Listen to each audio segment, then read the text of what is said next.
Assalamualaikum warahmatullahi wabarakatuh. Halo, apa kabar?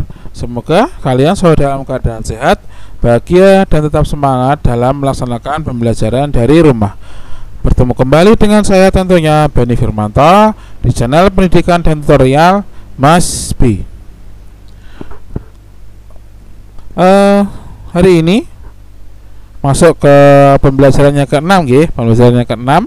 Tapi sebelum itu marilah kita berdoa menurut agama dan kepercayaan masing-masing. Berdoa dipersilakan.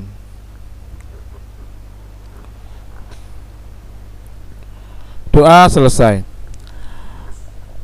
Hari ini kita masuk ke tema 2 pembelajaran yang ke-6. Sebelumnya saya akan menyampaikan tujuan pembelajaran pada kali ini. Dengan mengamati teks dongeng, siswa dapat menceritakan kembali isi dongeng dengan gambar. Dengan membaca teks dongeng, siswa dapat menemukan pesan yang terdapat dalam dongeng dengan tepat.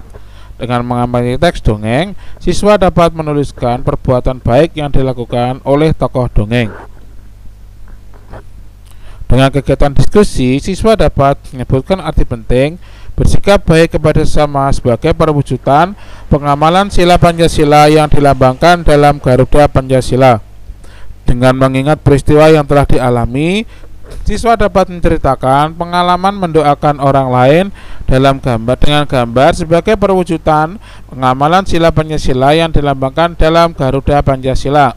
Dengan kegiatan review, siswa dapat menemukan sifat pertukaran pada penjumlahan dengan tepat. Dengan kegiatan review, siswa dapat menggunakan sifat pertukaran pada penjumlahan untuk menyelesaikan soal-soal dengan tepat. Nah, ini ada beberapa tujuan pembelajaran pada kali ini. Tentunya di sini banyak terdapat tulisan gambar dan gambar, artinya ya memang hari ini kita akan banyak membuat suatu gambar berdasarkan cerita. Nah, biasanya kan menceritakan suatu gambar. Kalau kali ini adalah menggambarkan cerita tersebut. Nah, jadi dari cerita tugasmu adalah membuatnya dalam suatu gambar. Walah, kelas 3 Apa-apa itu mudah, yang penting dipahami dulu bagaimana ceritanya. Baik, masuk ke pembelajaran 6 halaman 43. Dayu sangat senang dengan dongeng yang menceritakan kebaikan. Kali ini Dayu membaca dongeng tentang kebaikan hati seorang petani.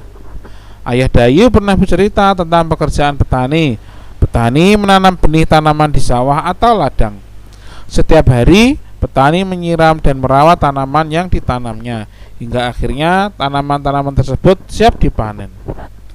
Yuk, kita baca dongeng berikut ini. Setelah itu, ceritakanlah kembali dalam bentuk gambar berseri. Nah, ini kita baca dongengnya, kemudian kita akan menceritakannya kembali, akan tetapi dalam bentuk gambar. Disiapkan buku gambarnya nanti, tapi terlebih dahulu kita baca bersama-sama. Petani yang baik hati. Perhatikan setiap katanya. Suatu hari, tinggallah seorang petani yang baik dan murah hati. Pada saat itu, petani pergi ke sawahnya. Ia menemukan seekor burung pipit yang kakinya patah. Sang petani merasa kasihan. Ia pun membawa burung itu ke rumahnya yang sederhana. Sang petani langsung mengobati kaki burung tersebut. Setelah beberapa hari ia rawat, burung pipit itu ia lepaskan kembali ke alam bebas. Nah, kira-kira dari gambar yang paragraf pertama ini bagaimana, Ca? Gambarnya adalah tentang Pak Tani. Misalkan nanti ada gambar Pak Tani sedang merawat burung pipit. Nah, ini gambarnya yang pertama. Paragraf yang kedua sekarang. Beberapa hari kemudian, pada saat petani itu sedang mengairi sawah dan mencabuti rumput liar, ia didatangi oleh burung pipit kecil yang telah ia tolong. Burung itu membawa 3 buah biji semangka pada paruhnya. Ia memberikannya kepada petani itu. Setelah itu, burung itu pun pergi. Petani itu sangat berterima kasih kepada burung. Nah, sekarang paragraf yang kedua, kira-kira bagaimana, Ca? Kira-kira gambarnya adalah Pak Tani sedang mengairi sawah, kemudian ada burung pipit menghampirinya, memberikan berapa? 3 biji semangka. Berarti nanti gambar Pak Tani, gambar burung pipit, dan 3 biji semangka. Seperti itu nggih. Seperti itu, mudah sekali toh. Yang ketiga, paragraf yang ketiga. Besoknya, sang petani menanam biji-biji semangka itu di dekat rumahnya. Setelah ia mengurus bibit pohon semangka itu, pohon semangka itu pun tumbuh.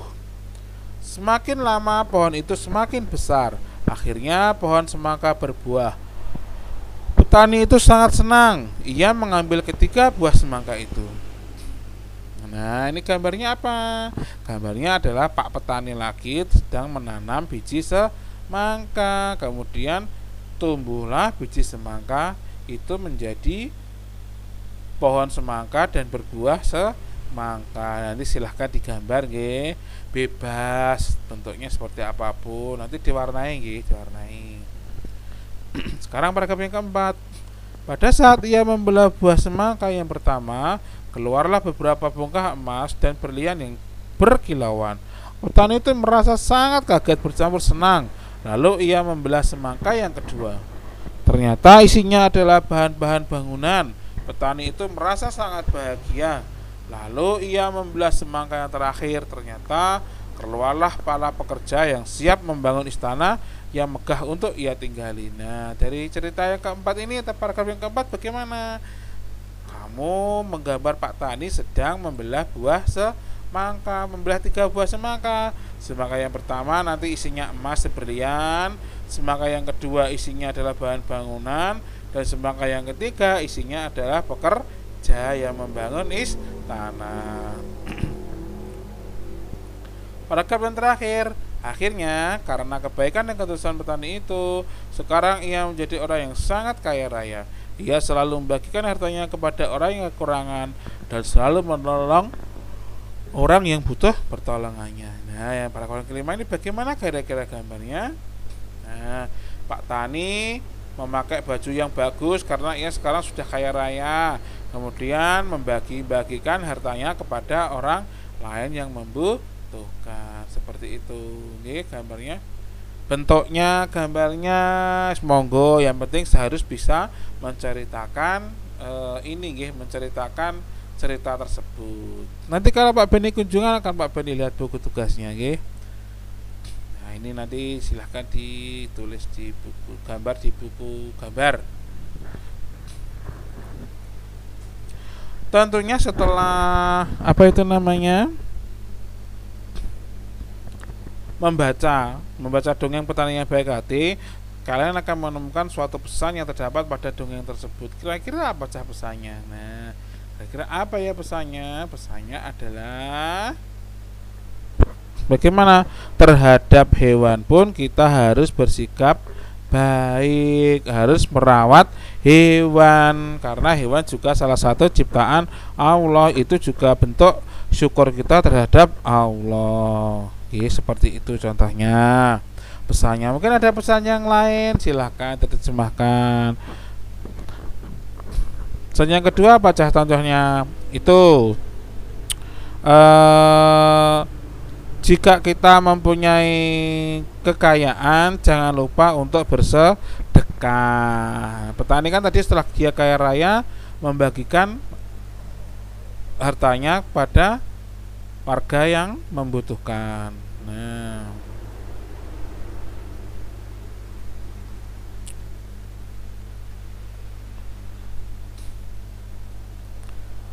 di sini ada ini contohnya. Ayo berdiskusi, yuk kita berdiskusi bersama secara online di sini nggih. Diskusikanlah pertanyaan di bawah ini dengan teman satu kelompokmu. Mengapa kita harus berbuat baik kepada semua makhluk hidup, khususnya kepada tanaman? Kenapa? Nah, ada yang tahu jawabannya? Nah, jawabannya adalah karena jika kita bersikap baik kepada tanaman, tanaman pun akan memberikan yang terbaik kepada kita. Contohnya apa? Ketika kita punya pohon mangga, itu tidak hanya dibiarkan saja, akan tetapi disirami setiap hari, disapu bawahnya biar tetap bersih. Seperti itu nggih. Contohnya kepada padi, apa yang harus kita lakukan terhadap tanaman padi? Ya harus memberi pupuk, mengairinya. Akhirnya selama 3 bulan berjalan, tanaman padi akan memberikan kita padi atau yang bisa kita panen sebagai gabah, kemudian kita sulap menjadi beras yang kita konsumsi. Apabila tidak diairi bagaimana? Kan mati cahaya kalau tidak ada air, kekurangan air, apalagi tidak dipupuk. Nah, seperti itu nggih. Mungkin ada contoh yang lain, silakan difikirkan, diskusikan bersama teman-temanmu dalam satu kelompok. Nah, ini gambarlah pengalamanmu bersikap baik kepada orang lain. Ini Pak Beni rasa bagus apabila kita bisa menggambarkannya di buku tulis gitu. Artinya kita sudah punya angan-angan, oh saya pernah kok bersikap baik kepada ibu, oh saya pernah kok bersikap baik kepada paman, saya pernah kok bersikap baik kepada teman-teman. Nah, gambarnya seperti apa? Contohnya membagi makanan yang kita punya kepada teman, berbagi minuman, terus apalagi menolong teman yang jatuh, itu nanti digambarkan gitu. Ya, jadi di sini nanti tugasnya kalian hanya menggambar di pembelajaran 6 ini, nanti tugasnya hanya menggambar gitu. Nah, ini masuk ke matematika lagi, sama penjumlahan dan memiliki sifat pertukaran tadi nggih. Nah, ini nanti untuk anunya saya kira silakan dikerjakan gini, silakan dikerjakan secara berkelompok. Pak Beni rasa mudah ini. Oh, hanya 3 soal saja nggih, hanya 3 soal saja. Dibaca, dipahami nggih soalnya. Jika ada kesulitan silakan bertanya kepada orang tuamu. Ingat nggih, hanya bertanya kepada orang tuamu bukan berarti orang tuamu yang mengerjakan. Berusaha sendiri nggih. Kalian harus tahu bagaimana prosesnya mengerjakan. Jangan hanya tahu jawabannya saja nggih. Jadi harus tahu prosesnya bagaimana. Ya. Oke, Pak Beni rasa cukup sekian kan sih. Sampai sekian saja untuk pembelajaran yang ke-6 ini. Pak Beni sampaikan terima kasih sudah menonton video ini dan selamat belajar dari rumah. Tetap patuhi protokol kesehatan, pakai masker, cuci tangan pakai sabun dan air mengalir, jaga jarak dan jauhi kerumunan apabila tidak terlalu penting. Dan yang terakhir, jangan lupa untuk subscribe video ini nggih. Jika bermanfaat silahkan bagikan ke temanmu dan like-nya juga nggih. Terima kasih. Wassalamualaikum warahmatullahi wabarakatuh. Kelas 3 hebat, prestasi dan mantap.